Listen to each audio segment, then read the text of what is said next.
Soy Esperanza Morales, y acabo de cumplir 70 años de la manera más devastadora posible. Esta mañana desperté emocionada porque mi hijo Raúl me había prometido una sorpresa especial para celebrar mis 7 décadas de vida. Después de meses de apenas visitarme una vez al mes, finalmente parecía recordar que tenía una madre que lo amaba más que a su propia vida. Prepara una mochila para unos días. Mamá, vamos a un lugar muy bonito, me dijo por teléfono.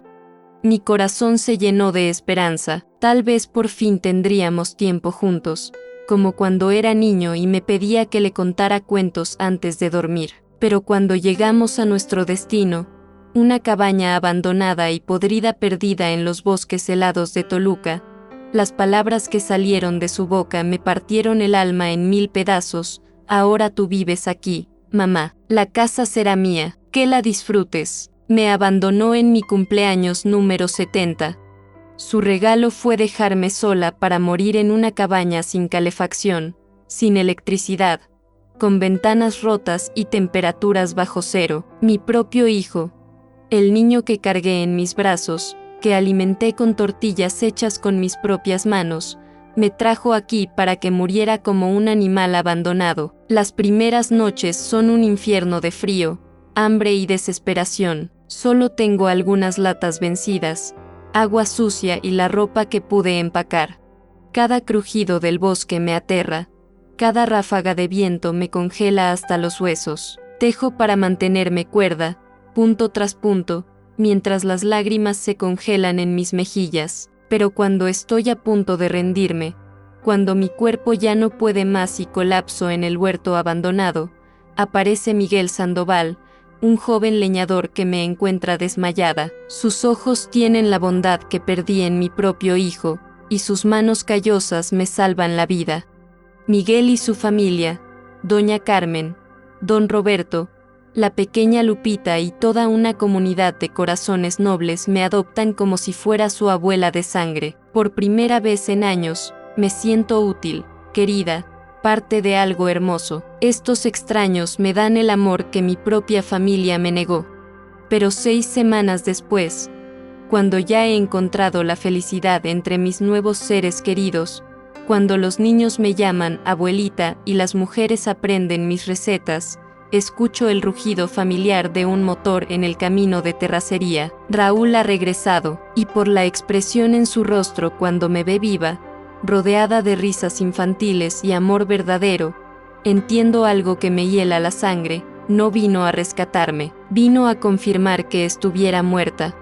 El aroma del café de olla se mezclaba con el olor a canela que siempre impregnaba mi cocina cuando desperté esa mañana del 15 de noviembre. Mis 70 años llegaban con el frío típico de Toluca, esa ciudad que abraza a sus habitantes con brisa helada pero corazón cálido. Me incorporé despacio de mi cama, la misma donde dormí con Esteban durante 30 años hasta que Dios se lo llevó hace 5, y caminé descalza por las baldosas frías hacia la ventana que da al pequeño patio trasero. Ahí estaban mis geranios rojos, desafiantes al clima, floreciendo como si supieran que era mi día especial. Los regué con el agua tibia que siempre preparaba la noche anterior, hablándoles como quien saluda a viejos amigos. Buenos días, mis niños hermosos. Hoy su abuelita Esperanza cumple 70 añitos. Sus pétalos parecían sonreírme, balanceándose suavemente con la brisa matutina. Me vestí con mi vestido azul marino, el que tenía bordados pequeños nopales en hilo dorado alrededor del cuello, regalo de mi comadre Soledad para mi cumpleaños pasado, y me peiné el cabello plateado en el chongo que había usado durante décadas. En el espejo del tocador, una mujer de piel curtida por años de sol pero ojos todavía brillantes me devolvía la mirada. 70 años, Esperanza, me dije a mí misma, y aquí sigues, vieja terca. Esteban solía decirme que envejecería como el buen tequila, con más carácter y mejor sabor. Sonreí recordando sus palabras mientras me ponía los aretes de plata que me regaló en nuestro 20º aniversario. Pequeñas flores de plata que tintineaban suavemente cada vez que movía la cabeza, como campanitas anunciando mi presencia. La cocina estaba tal como la dejé la noche anterior, impecable. Los comales colgando de sus ganchos, las ollas de barro ordenadas por tamaño, el molcajete de piedra volcánica que había pertenecido a mi madre y a la madre de mi madre, todo en su lugar, esperándome para preparar el desayuno que compartiría conmigo misma en mi cumpleaños número 70. Puse a hervir el agua para los frijoles y comencé a preparar las tortillas. El maíz nixtamalizado que había dejado remojando desprendía ese aroma terreño que me conectaba con mis raíces. Mientras amasaba, pensé en Raúl, mi único hijo, fruto del amor con Esteban, ahora convertido en un extraño de 40 años que visitaba la casa apenas una vez al mes, siempre con prisa, siempre revisando su teléfono. Seguramente me llamará más tarde, pensé, tratando de convencerme, o tal vez pase por aquí después del trabajo. Pero una punzada en el pecho me decía que tal vez este cumpleaños sería como el anterior, solo yo, mis geranios y los recuerdos de cuando esta casa rebosaba de risas y celebraciones. El teléfono sonó justo cuando estaba volteando la primera tortilla. Corrí a contestar, limpiándome las manos en el delantal bordado que usaba todos los días. Bueno, mamá, feliz cumpleaños. La voz de Raúl sonaba distante, formal, como si estuviera leyendo un guión. Gracias, hijo. ¿Cómo está Mónica? ¿Y los niños?, pregunté, refiriéndome a su esposa y a mis 2 nietos que veía tan poco que apenas sabía cuáles eran sus platillos favoritos. Todos bien, mamá. Oye, ¿qué te parece si hoy te llevo a conocer un lugar muy bonito? Un regalo especial para tu cumpleaños. Mi corazón dio un salto. Hacía meses que Raúl no me proponía salir juntos a ningún lado. ¿En serio? ¿A dónde? Hijo, es una sorpresa. Te paso a buscar a las 10.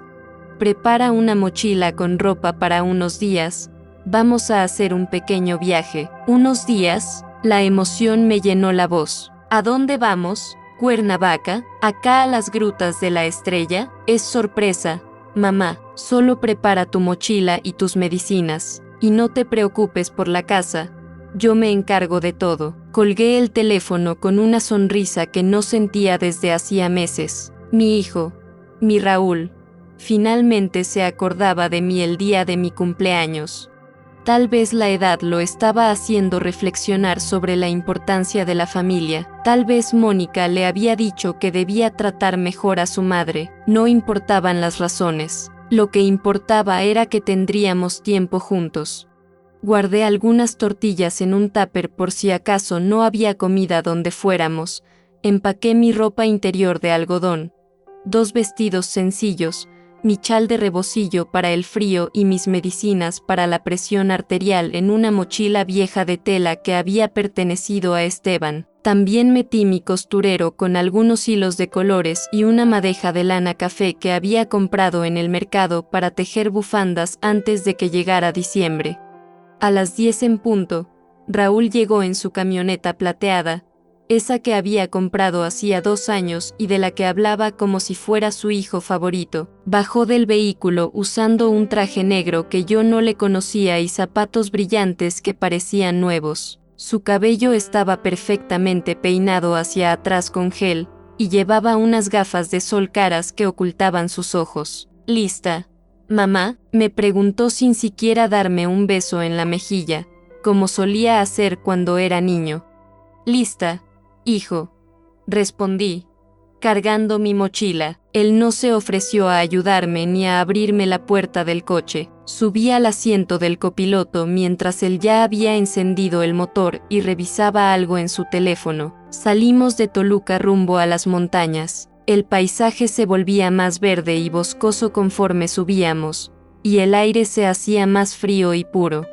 Los pinos se alzaban como gigantes verdes a ambos lados del camino serpenteante, y de vez en cuando aparecía algún pueblo pequeño con casas de adobe y techos de teja roja. ¿Falta mucho, hijo?, le pregunté después de una hora de viaje silencioso. Ya llegamos, respondió secamente.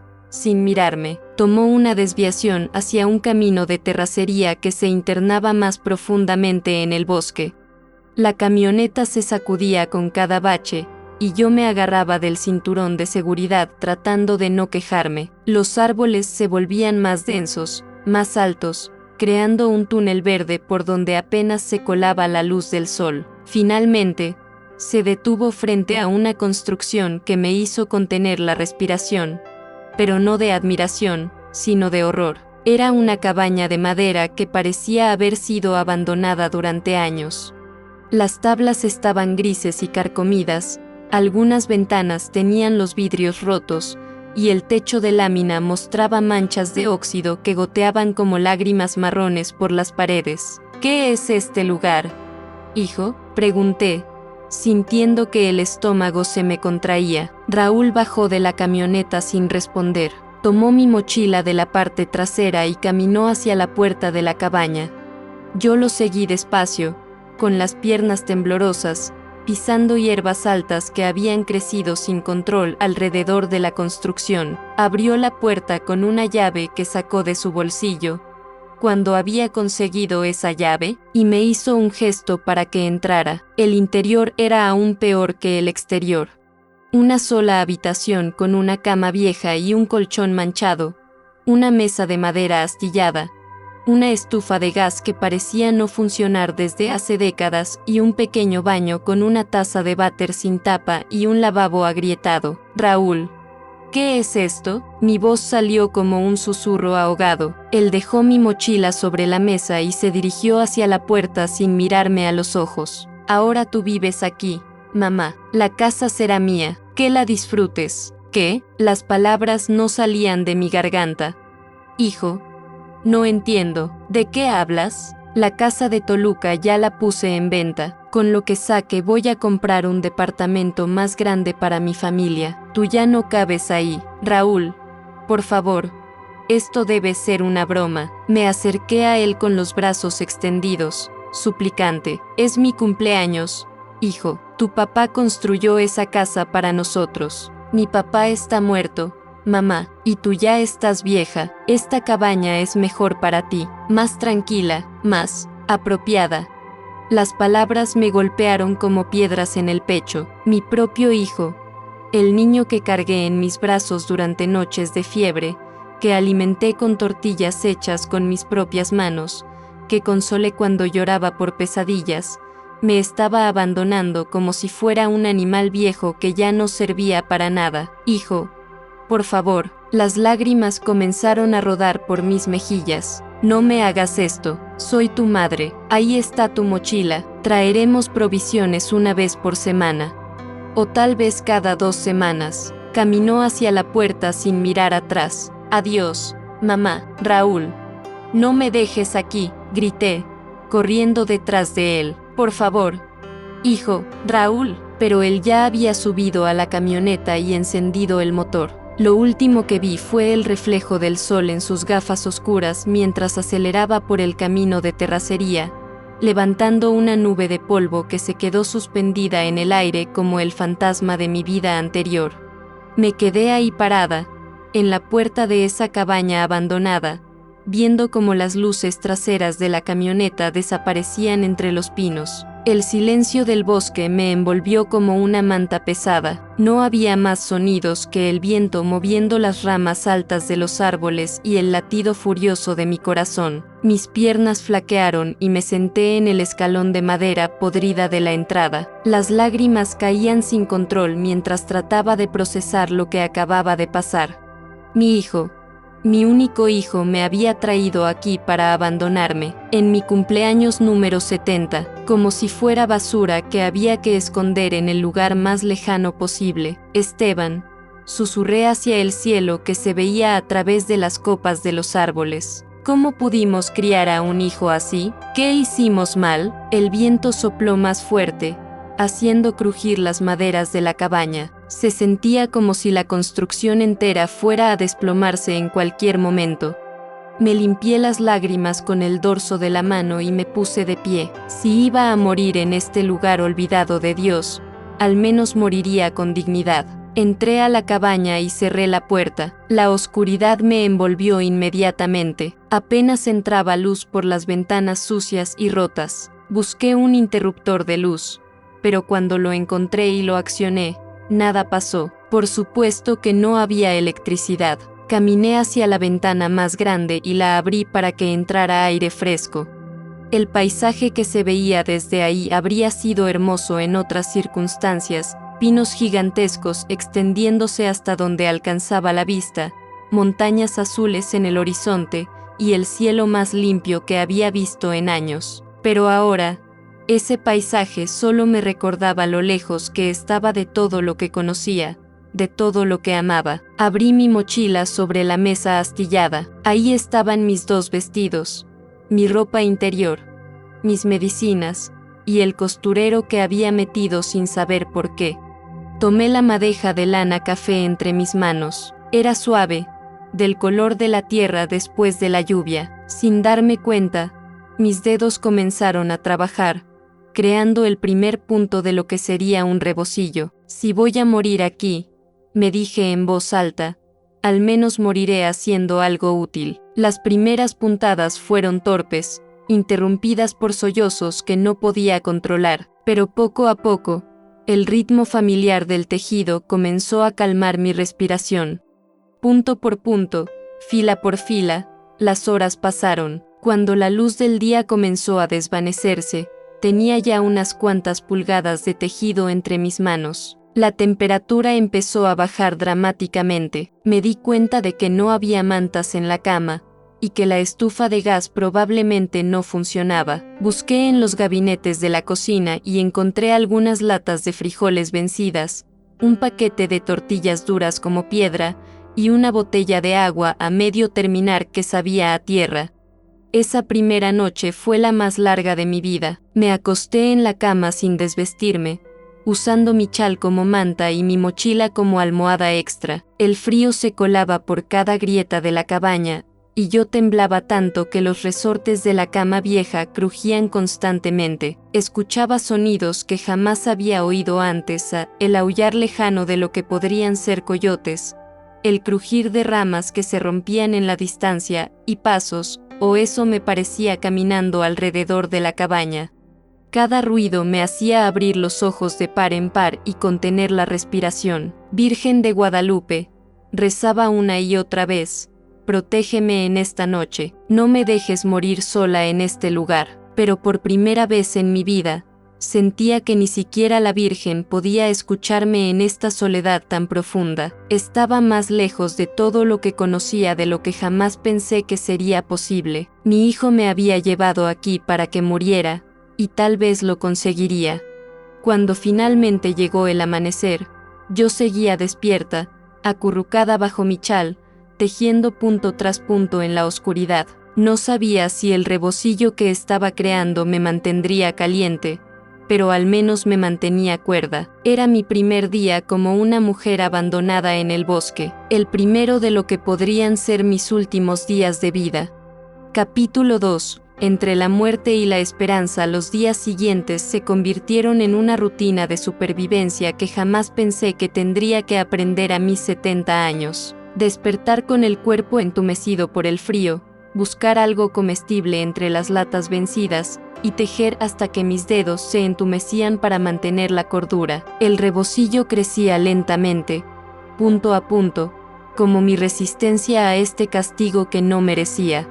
La tercera mañana amaneció con una fina capa de escarcha cubriendo todo. Las ventanas rotas de la cabaña habían permitido que el aire helado de noviembre entrara durante toda la noche, y cuando desperté, mi aliento se veía como pequeñas nubes blancas. Mis articulaciones protestaban con cada movimiento. La artritis que antes controlaba con medicinas y calor se había intensificado hasta convertir cada paso en una pequeña agonía.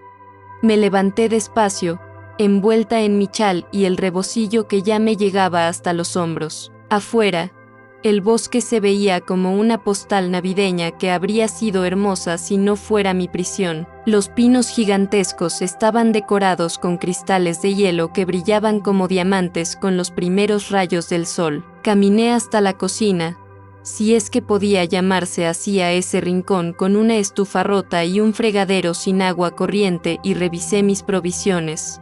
Quedaba una lata de frijoles abollada que tenía fecha de caducidad de 2 años atrás, 3 tortillas que parecían cartón, y medio litro de agua que racionaba como si fuera oro líquido. «Tienes que salir a buscar agua, Esperanza», me dije en voz alta. Mi propia voz había comenzado a ser mi única compañía, y hablar conmigo misma era lo único que me hacía sentir menos sola. «Y tal vez encuentres algunas plantas que puedas comer».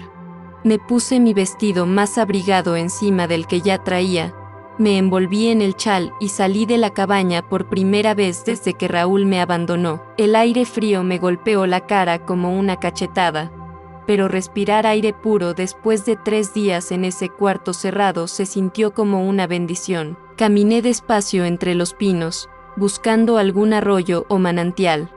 Mis zapatos de piso no estaban hechos para caminar sobre tierra irregular cubierta de hojas húmedas y piedras, pero no tenía otra opción. A cada paso, las ramas secas crujían bajo mis pies como pequeños huesos quebrándose. Después de lo que me pareció una eternidad, pero que probablemente fueron solo 20 minutos, escuché el sonido más hermoso que había oído en días: agua corriendo.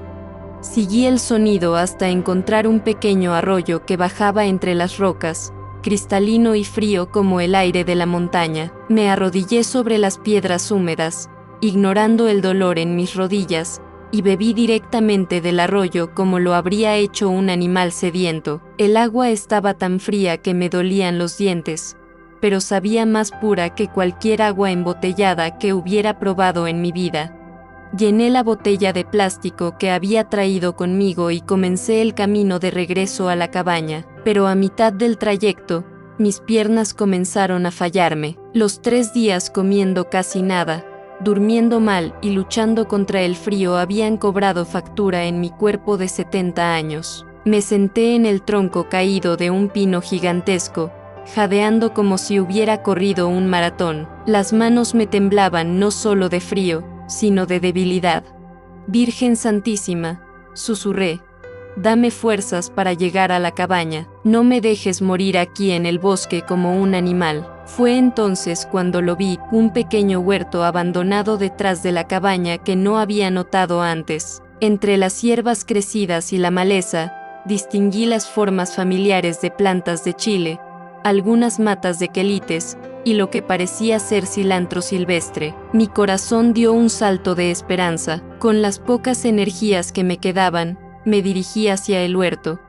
Efectivamente, ahí estaban chiles serranos pequeños pero picantes, quelites tiernos que podía comer crudos, y algunas hierbas de olor que reconocí de mi cocina en Toluca. Alguien había cultivado este lugar antes que yo, tal vez años atrás, pero algunas plantas persistían, creciendo silvestres. Recogí quelites y chiles con manos temblorosas, llenando los bolsillos de mi vestido. Por primera vez en días, tendría algo fresco que comer, algo que no estuviera vencido o echado a perder.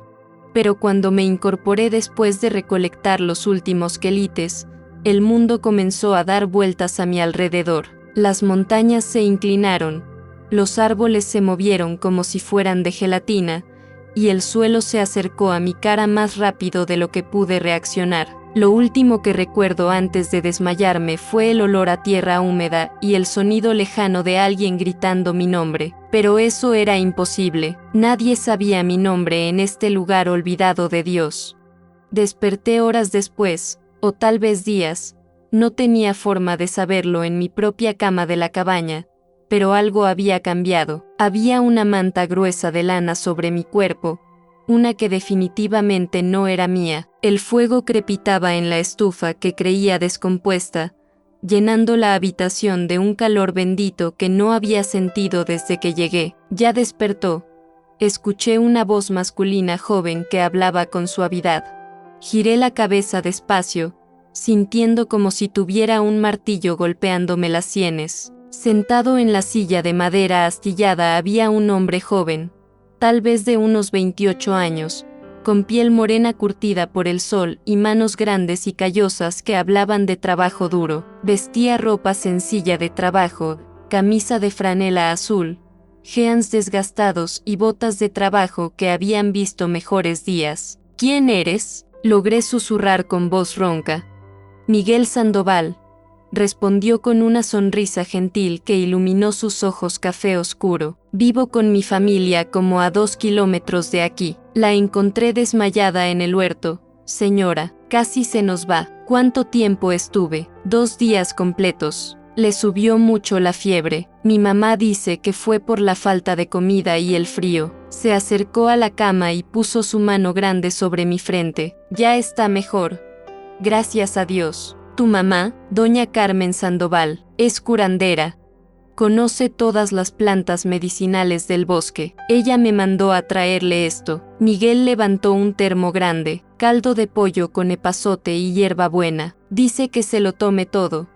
Poquito a poquito, las lágrimas comenzaron a rodar por mis mejillas sin que pudiera controlarlas. Este extraño, este joven que no me conocía de nada, había salvado mi vida, había cuidado de mí como si fuera su propia abuela. ¿Por qué?, logré preguntar entre sollozos. ¿Por qué me ayudas?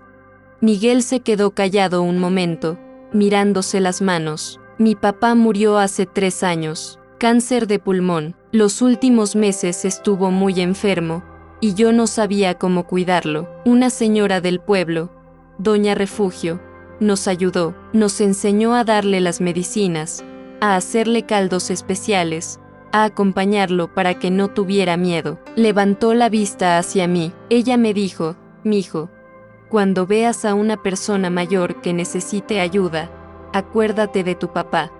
Ayúdala como te hubiera gustado que ayudaran a él. ¿Y qué hago aquí?, pregunté, aunque ya sabía que la respuesta iba a ser dolorosa. Eso mismo me pregunto yo. Señora, ¿cómo llegó hasta acá? Esta cabaña lleva abandonada como 5 años. Era de don Jacinto, pero se murió y sus hijos nunca volvieron por ella. Le conté mi historia entre sorbos de caldo caliente que sabía a gloria después de días de comer latas vencidas. Le conté sobre Raúl, sobre mi casa en Toluca, sobre cómo mi propio hijo me había traído aquí para abandonarme el día de mi cumpleaños. Miguel escuchaba en silencio, pero veía como su mandíbula se tensaba de coraje. ¿Qué clase de hijo hace eso?, exclamó cuando terminé mi relato. Perdone que se lo diga así, señora, pero su hijo no tiene madre. Pues al parecer ahora tampoco tiene madre, respondí con una sonrisa amarga. Me trajo aquí para que muriera sola. Pues se equivocó, dijo Miguel con firmeza, porque usted no va a morir sola, no mientras yo esté aquí. Durante los días siguientes, Miguel vino todas las mañanas y todas las tardes. Traía comida que preparaba su madre, sopas calientes, guisados sencillos pero nutritivos, tortillas recién hechas, y té de hierbas medicinales que me ayudaban a recuperar las fuerzas. Reparó la estufa, tapó los hoyos más grandes de las ventanas con pedazos de madera, y trajo mantas gruesas para que no pasara frío. Pero más importante que todo eso, me trajo compañía. Me contaba historias de su trabajo como leñador, de su familia, de los animales del bosque que conocía desde niño.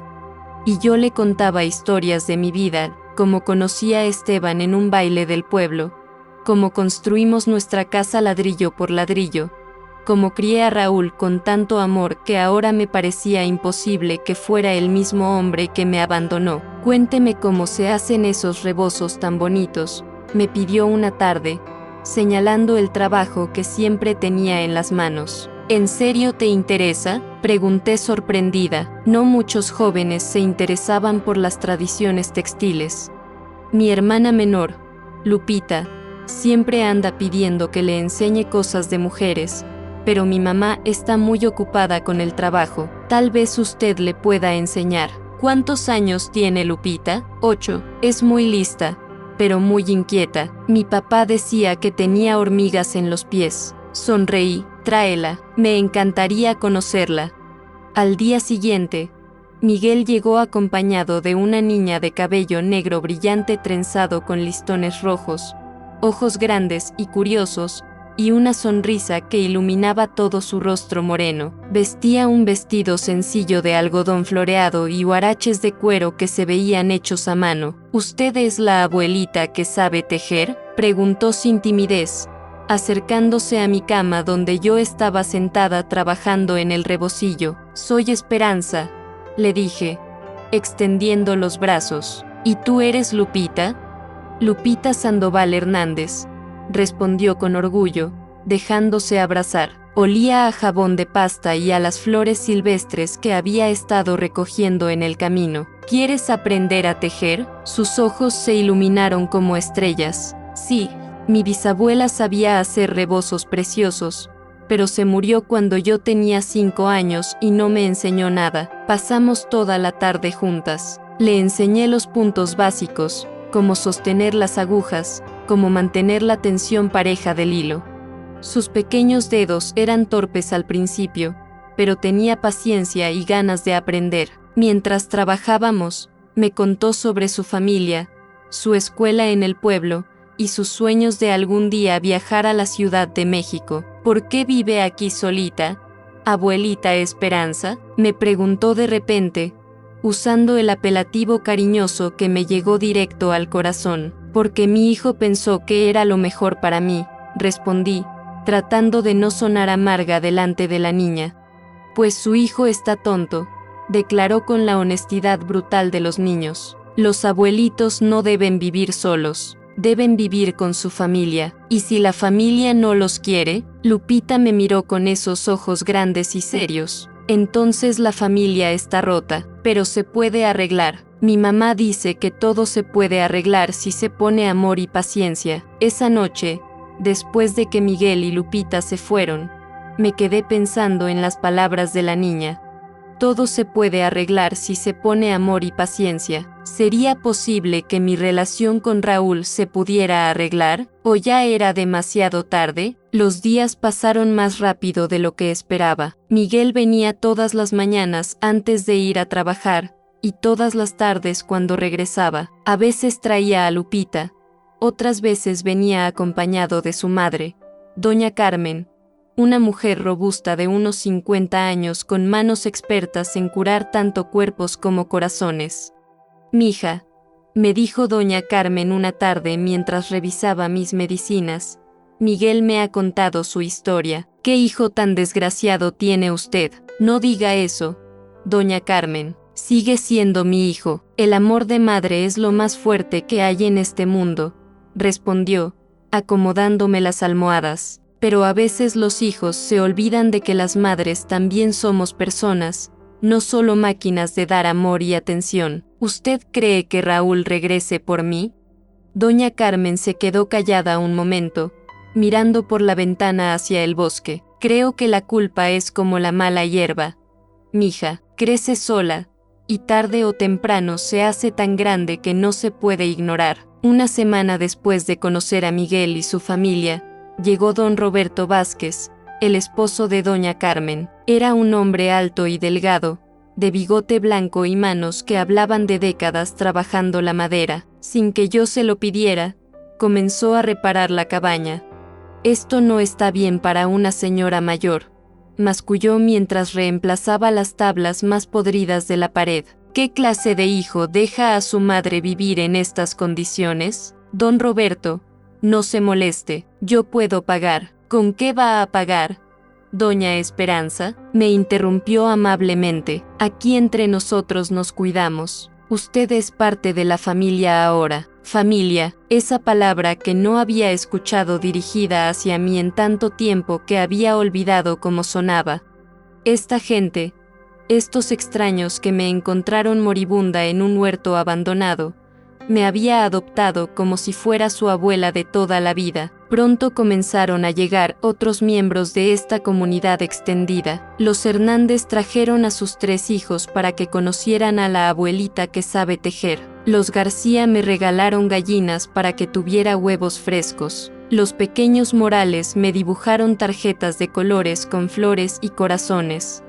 Mi cabaña abandonada se había convertido en un lugar de reunión. Las mujeres venían por las tardes para que les enseñara puntos de tejido mientras los hombres arreglaban lo que se fuera descomponiendo. Los niños corrían entre los pinos, jugando y riendo, llenando el bosque silencioso con sonidos de vida. Abuelita Esperanza, me decía la pequeña Sofía García, de apenas 5 años, cuéntenos el cuento de la princesa que sabía hacer vestidos de nubes. Y yo inventaba historias mientras tejía, viendo cómo estos niños me miraban con la misma admiración que Raúl me miraba cuando tenía su edad. ¿Qué había pasado con ese niño que me decía mamita linda y me pedía que le contara cuentos antes de dormir? ¿En qué momento se había convertido en el hombre frío que me abandonó aquí? Fueron 6 semanas de la vida más plena que había tenido en años. 6 semanas en las que me levantaba cada día con propósito, tenía rebozos que terminar, niños que enseñar, historias que contar, comidas que compartir. Por primera vez desde la muerte de Esteban, me sentía útil, querida, parte de algo más grande que mi soledad. Pero la vida tiene formas crueles de recordarnos que la felicidad siempre es frágil. Era un martes por la mañana, frío y gris como suelen ser los días de diciembre en las montañas. Yo estaba sentada en la galería de la cabaña, que don Roberto había reparado y techado enseñando a tejer a un grupo de niños cuando escuché el sonido familiar de un motor acercándose por el camino de terracería. Miguel, que estaba reparando una ventana, se enderezó y frunció el ceño. ¿Espera visitas, doña Esperanza? Pero yo ya sabía quién era antes de ver la camioneta plateada aparecer entre los árboles. Mi corazón comenzó a latir tan fuerte que pensé que se me iba a salir del pecho. Niños, dije con voz temblorosa, váyanse a sus casas, rápido. ¿Por qué? Abuelita, preguntó Lupita, sin dejar de tejer. Por favor, mi amor, váyanse todos. Miguel se acercó a mí con cara de preocupación. ¿Qué pasa? Doña Esperanza, es mi hijo. Logré susurrar. Raúl regresó. La camioneta se detuvo frente a la cabaña con el motor rugiendo como un animal furioso. La puerta del conductor se abrió, y bajó Raúl vestido con el mismo traje negro que llevaba cuando me abandonó, pero ahora arrugado y sucio. Se había quitado las gafas de sol, y pude ver sus ojos por primera vez en 6 semanas. Tenían la misma frialdad de siempre, pero ahora había algo más, una dureza que me dio miedo. Caminó hacia la galería donde yo estaba sentada, rodeada de niños que no entendían por qué de repente había tanto silencio y tensión en el aire. Su mirada recorrió la escena, la cabaña reparada, los niños con tejidos en las manos, Miguel de pie junto a mí como un guardián protector, las gallinas picoteando en el huerto que ahora florecía. ¿Qué carajo es esto? Fue lo primero que salió de su boca. Capítulo 3. El peso del perdón. El silencio que siguió a las palabras vulgares de Raúl fue tan denso que hasta los pájaros dejaron de cantar en los pinos. Los niños se pegaron más a mí, sintiendo instintivamente que este hombre representaba una amenaza, aunque no entendieran exactamente qué tipo de amenaza. Miguel se adelantó un paso, interponiéndose entre Raúl y nosotros. Sus manos de leñador se cerraron en puños, y por primera vez desde que lo conocía, vi algo peligroso en sus ojos normalmente gentiles. Con respeto, señor, dijo Miguel con voz controlada pero firme, aquí hay niños presentes. Le voy a pedir que mida sus palabras.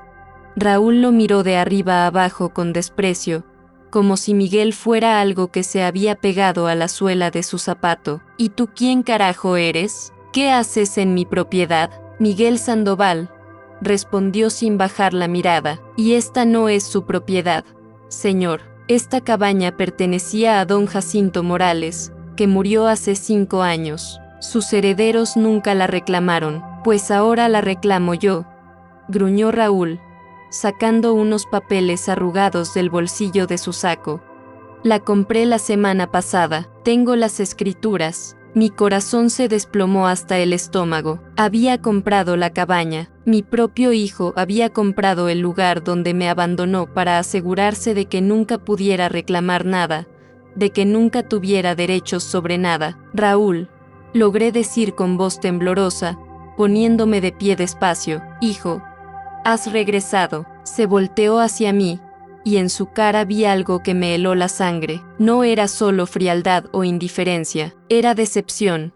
Decepción de verme viva. ¿Por qué sigues viva?, me preguntó sin rodeos, como quien pregunta por el clima. Se suponía que ya estarías muerta. Los niños jadearon de shock. Lupita se aferró a mi falda con tanta fuerza que pude sentir sus pequeñas uñas a través de la tela. Miguel dio otro paso hacia adelante, pero yo le puse la mano en el brazo para detenerlo. ¿Esa es la pregunta que le haces a tu madre después de 6 semanas? Intervino doña Carmen, que había aparecido de la nada como tenía la costumbre de hacer. Su voz cargaba toda la autoridad de una mujer que había criado 5 hijos y no le tenía miedo a nada ni a nadie. ¿Qué clase de animal eres? Usted no se meta en lo que no le importa. Señora, le espetó Raúl. No me importa. Doña Carmen se plantó frente a él con las manos en las caderas. Pues resulta que sí me importa, porque esta mujer es parte de mi familia ahora. Y a mi familia nadie la trata así. Su familia, repitió Raúl con una risa amarga. ¡Qué conmovedor! Una bola de indios muertos de hambre adoptando a mi madre. Las palabras cayeron como bofetadas sobre todos los presentes. Vi cómo los rostros de mis nuevos seres queridos se endurecían, cómo los niños se asustaban, cómo Miguel tenía que hacer un esfuerzo sobrehumano para no lanzarse sobre Raúl. Miguel, dije suavemente, llévate a los niños, por favor. Pero abuelita, protestó Lupita, ahora, mi amor, vayan todos a casa. Miguel reunió a los niños con mirada preocupada. ¿Estará bien? Doña Esperanza, estaré bien.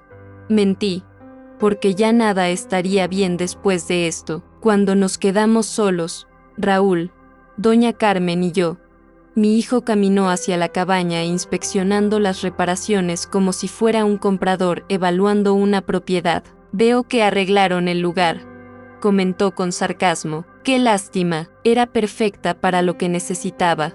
¿Y qué necesitabas exactamente, hijo?, pregunté. Aunque ya sabía la respuesta, se volteó hacia mí con una sonrisa que no le llegaba a los ojos. Necesitaba que te murieras, mamá. Necesitaba que desaparecieras de mi vida para siempre. ¿Por qué? La pregunta salió como un gemido ahogado. ¿Qué te hice? ¿En qué fallé como madre? ¿En qué fallaste? Raúl se rió, pero era una risa sin humor, llena de veneno. ¿Quieres saber en qué fallaste? Fallaste en morirte cuando murió papá.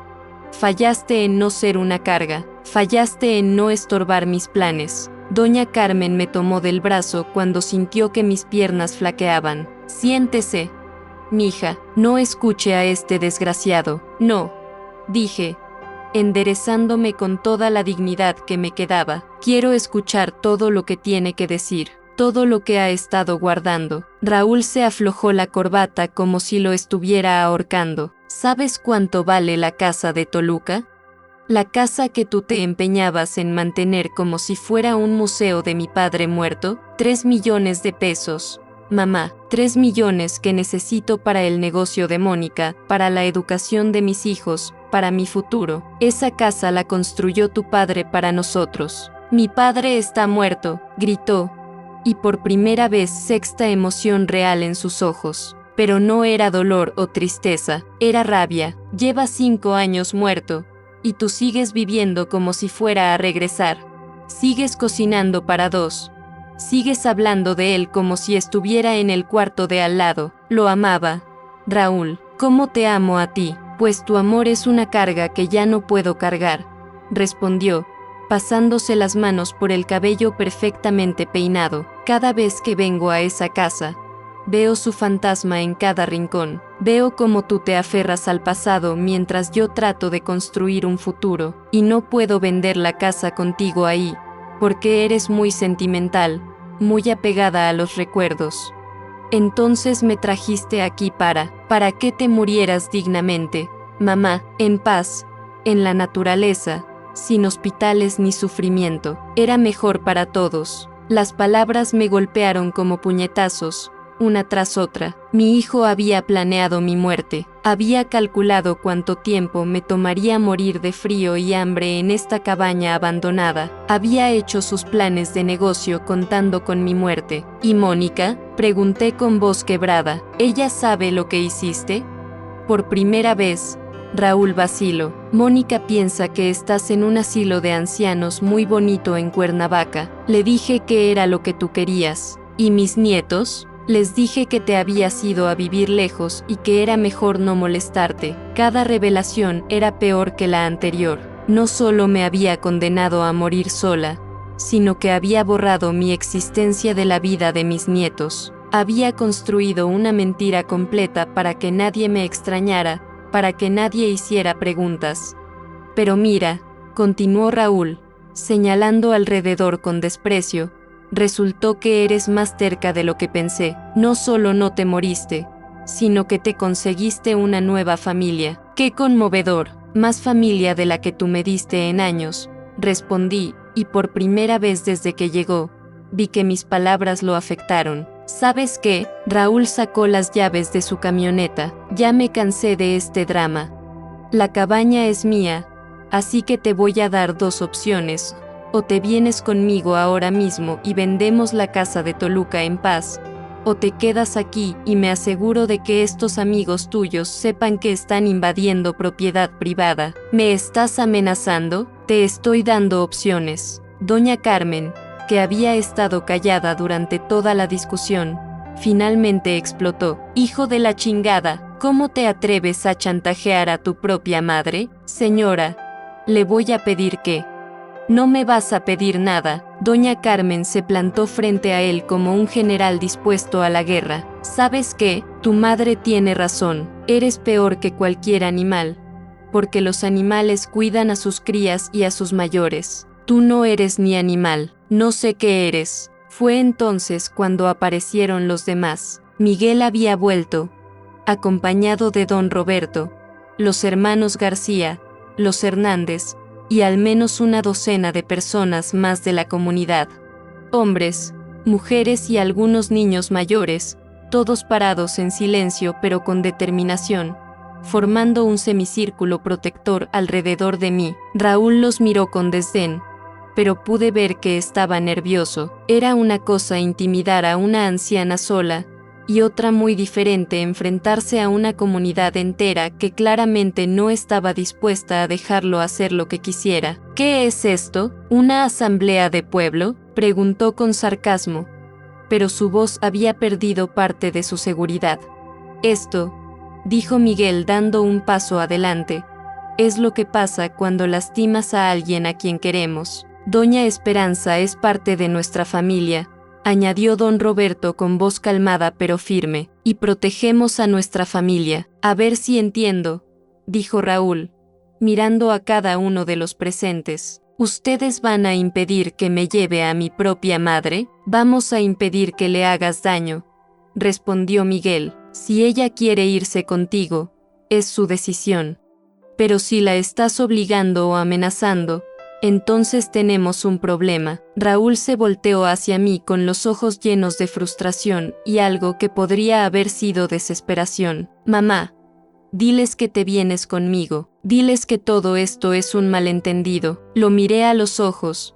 Esos ojos que una vez habían sido los de mi niño pequeño que corría hacia mí con los brazos abiertos. Ahora eran los ojos de un extraño que había estado dispuesto a dejarme morir para conseguir dinero. No, dije simplemente. ¿Qué? Que no me voy contigo. Raúl, su cara se puso roja de rabia. Eres mi madre, tienes que venirte conmigo. No tengo que hacer nada. Tú renunciaste a ser mi hijo cuando me abandonaste aquí para morir. Esto es ridículo. Se volteó hacia los demás. Ustedes no entienden. Ella está senil, no sabe lo que dice. Se ve bastante cuerda para mí, comentó doña Carmen con acidez. Raúl caminó hacia su camioneta, pero luego se detuvo y regresó. En su cara había una expresión que no le había visto desde que era niño, pánico puro. Mamá, por favor. Su voz cambió, volviéndose casi suplicante. Mónica ya hizo planes con el dinero de la casa, ya comprometimos el negocio. Si no vendo la casa, nos vamos a quedar en la ruina. Entonces tal vez debiste pensarlo antes de abandonar a tu madre. Pero eres mi madre, gritó, y por primera vez escuché dolor real en su voz. Se supone que me tienes que ayudar.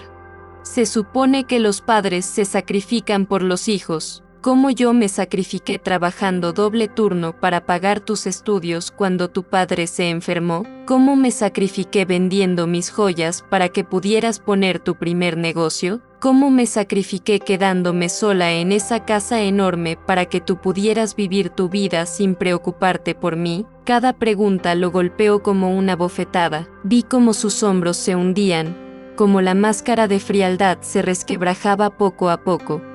Yo no, tartamudeó. ¿Tú no qué? Raúl, ¿no sabías que me quedaba sola todas las noches? ¿No sabías que lloraba por tu padre y no tenía con quién hablar? ¿No sabías que esperaba tu llamada todos los días y que cuando finalmente llamabas era solo para pedirme dinero o favor, mamá? ¿No sabías que cada cumpleaños, cada Navidad, cada día de las madres me quedaba sola esperando que recordaras que tenías una madre que te amaba más que a su propia vida?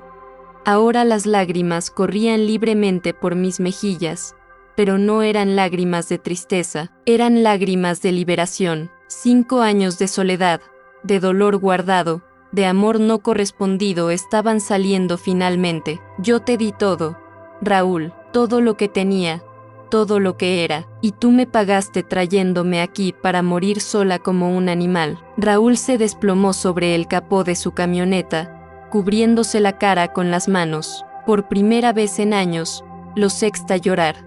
No era el llanto manipulador que usaba de niño para conseguir lo que quería, era el llanto desgarrador de un hombre que finalmente entendía la magnitud de lo que había hecho. Perdóname, susurró entre sollozos. Perdóname.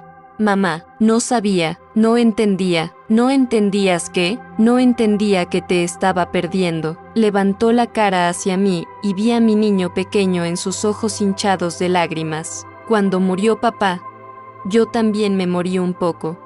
Y en lugar de acercarme a ti, que eras la única persona que podía entender mi dolor, me alejé porque dolía demasiado estar en esa casa, recordar todo lo que habíamos perdido. Se enderezó despacio, limpiándose las lágrimas con el dorso de la mano como hacía cuando tenía 5 años y se caía de la bicicleta. Pero tú seguías ahí, mamá, siempre ahí, siempre dispuesta a darme todo lo que necesitara, y yo empecé a resentirte por eso.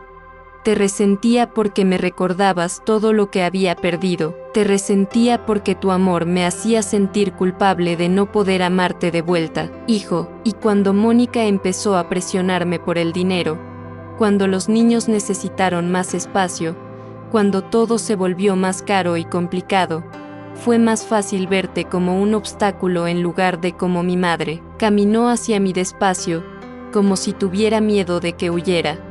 Fue más fácil convencerme de que serías más feliz aquí, en el bosque, en paz, que admitir que lo que realmente quería era que desaparecieras para no tener que lidiar con mi propia culpa. Se arrodilló frente a mí, tomando mis manos arrugadas entre las suyas. Pero no quería que murieras, mamá, te juro que no quería que murieras. Solo quería que no estuvieras ahí para recordarme qué tipo de hijo me había convertido. Miré sus manos sosteniendo las mías.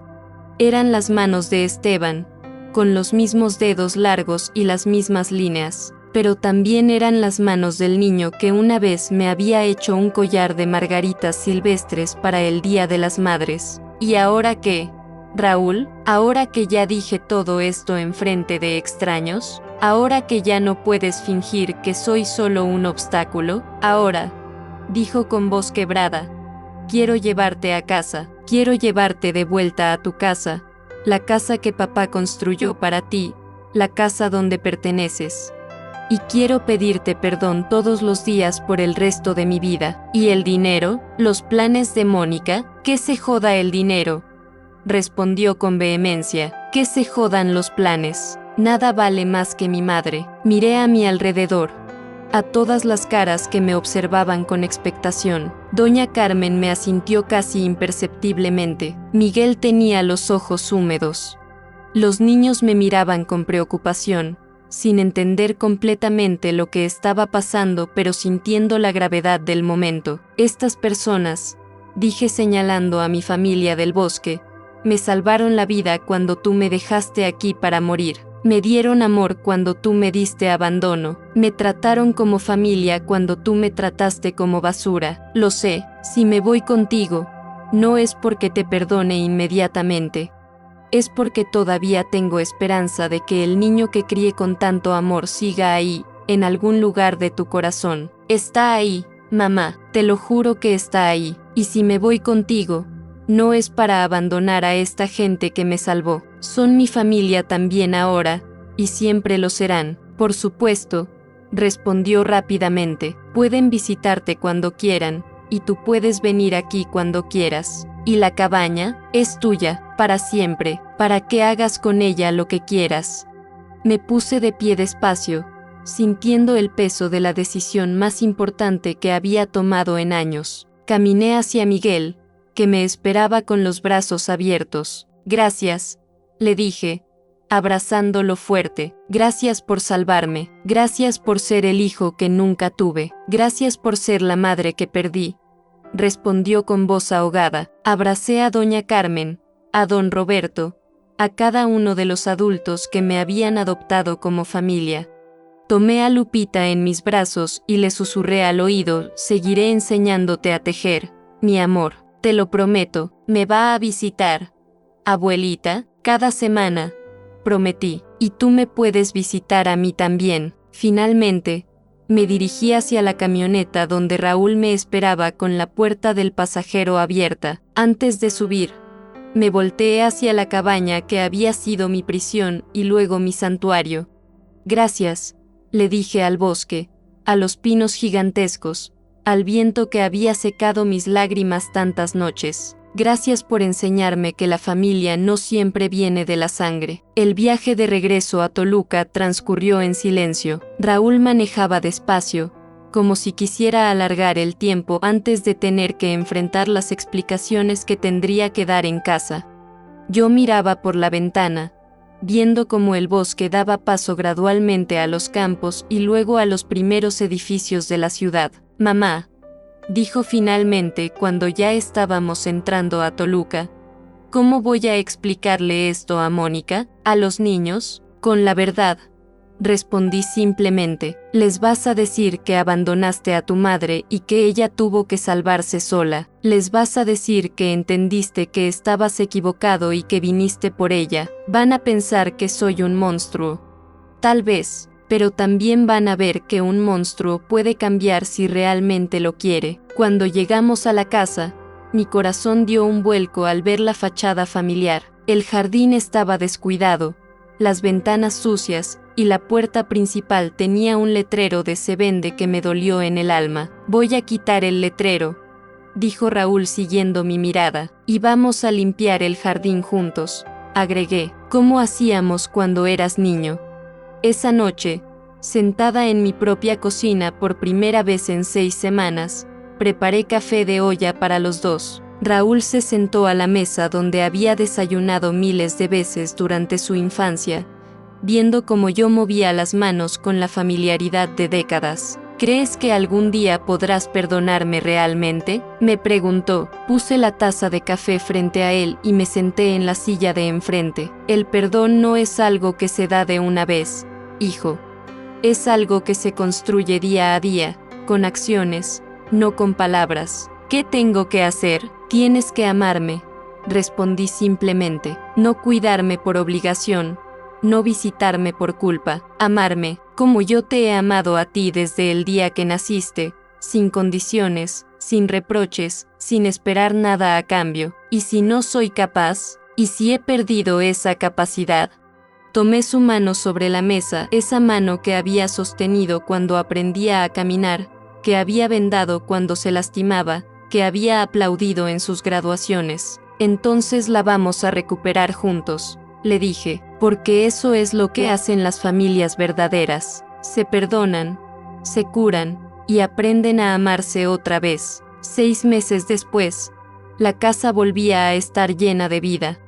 Raúl venía todas las semanas con Mónica y los niños, que ahora me conocían como la abuela que sabía tejer y contar historias. Miguel y su familia nos visitaban cada fin de semana, y yo iba a la cabaña del bosque una vez al mes para enseñar tejido y pasar tiempo con mi familia del corazón. La reconciliación no había sido fácil. Hubo noches de conversaciones difíciles, de lágrimas, de reproches y explicaciones.